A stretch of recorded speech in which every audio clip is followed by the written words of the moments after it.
Boat അപകടത്തിൽ പരിക്കേറ്റവരുടെ ചികിത്സാ ചെലവ് വഹിക്കുമെന്ന് സർക്കാർ നിയമസഭയിൽ നൽകിയ ഉറപ്പ് പാഴ്വാക്കായി. ചികിത്സാ ചെലവ് അനുവദിക്കുന്നതിൽ ജുഡീഷ്യൽ കമ്മീഷന് തീരുമാനമെടുക്കാമെന്ന് തുറമുഖ വകുപ്പ് മന്ത്രി നിർദ്ദേശിച്ചിരുന്നെങ്കിലും കമ്മീഷൻ കൈമലർത്തുകയായിരുന്നു. ഗുരുതര പരിക്കേറ്റ മക്കളുടെ ചികിത്സയ്ക്ക് വകയില്ലാതെ നിസ്സഹായ അവസ്ഥയിലാണ് രക്ഷിതാക്കൾ. ശ്രീ മൻസൂർ മകൾ ആയിഷ മെഹറിൻ എന്ന കുട്ടിക്കും ശ്രീ മുഹമ്മദ് ജാഫിർ മക്കളായ ജന്ന, ജിർഷ എന്നീ 3 കുട്ടികൾക്കും തുടർ ചികിത്സയ്ക്കായും നാളിതുവരെ ചികിത്സ ഇനത്തിൽ കക്ഷികളിൽ നിന്നും ചെലവായിട്ടുള്ള തുകയും അനുബന്ധിക്കുന്നതിന് നടപടി സ്വീകരിക്കുകയും ചെയ്യും. 2024 ജൂലൈ 9 തുറമുഖ വകുപ്പ് മന്ത്രി VN വാസവൻ നിയമസഭയിൽ നൽകിയ ഉറപ്പാണിത്. 6 മാസങ്ങൾക്കിപ്പുറവും ഒരു സഹായവും ആർക്കും കിട്ടിയില്ല. മന്ത്രി പറഞ്ഞ ജർഷയുടെയും ജന്നയുടെയും പിതാവ് മുഹമ്മദ് ജാബിർ മക്കളുടെ ചികിത്സയ്ക്ക് എന്തു ചെയ്യണമെന്നറിയാത്ത അവസ്ഥയിലാണ്. ചികിത്സ ഭാഗമായിട്ട് ഈ ആശുപത്രിയിൽ 2-3 ആഴ്ചത്തെ സഹായം ആരംഭത്തിലുണ്ടായിരുന്നു, കോട്ടയ്ക്കൽ മിംസ് ഹോസ്പിറ്റലിൽ.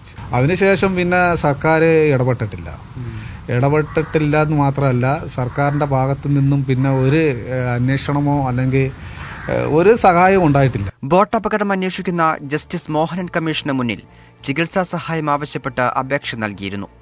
എന്നാൽ മന്ത്രി നിയമസഭയിൽ പറഞ്ഞ ഉറപ്പിന് വിപരീതമായി സർക്കാർ അഭിഭാഷകൻ സിറ്റിംഗിൽ നിലപാടെടുത്തു. കമ്മീഷന് നഷ്ടപരിഹാരം അനുവദിക്കാൻ അധികാരമില്ലെന്ന്. സാങ്കേതികത്വം പറഞ്ഞ് ജസ്റ്റിസ് മോഹനൻ കമ്മീഷനും കൈമലർത്തി. ഇത് കലക്ടറുടെ അടുത്ത് നിരവധി തവണ അപേക്ഷ നൽകിയപ്പോഴും കമ്മീഷനാണ് ഇത് തീരുമാനിക്കേണ്ടത് എന്ന് കലക്ടർ നിലപാട് സ്വീകരിക്കുന്നു. നിയമസഭയിൽ ചോദ്യം ഉയർന്നപ്പോൾ ഇത് കമ്മീഷൻ തീരുമാനിക്കാനുള്ള അധികാരമുണ്ട്, കമ്മീഷന് അധികാരം നൽകിയിട്ടുണ്ട് എന്ന് സർക്കാർ സമീപനം സ്വീകരിക്കുന്നു. എന്നാൽ കമ്മീഷനിൽ ഈ വിഷയം വരുമ്പോൾ കമ്മീഷന് അധികാരമില്ല എന്ന നിലപാട് സർക്കാർ സ്വീകരിക്കുന്നു. സർക്കാരിന്റെ ഒരു വഞ്ചനാപരമായിട്ടുള്ള ഒരു നിലപാടാണിത്. വിദഗ്ധ ചികിത്സ ആവശ്യമുള്ള 3 കുട്ടികൾക്കും അതിജീവനത്തിന് സർക്കാർ സഹായം കൂടിയേ തീരൂ.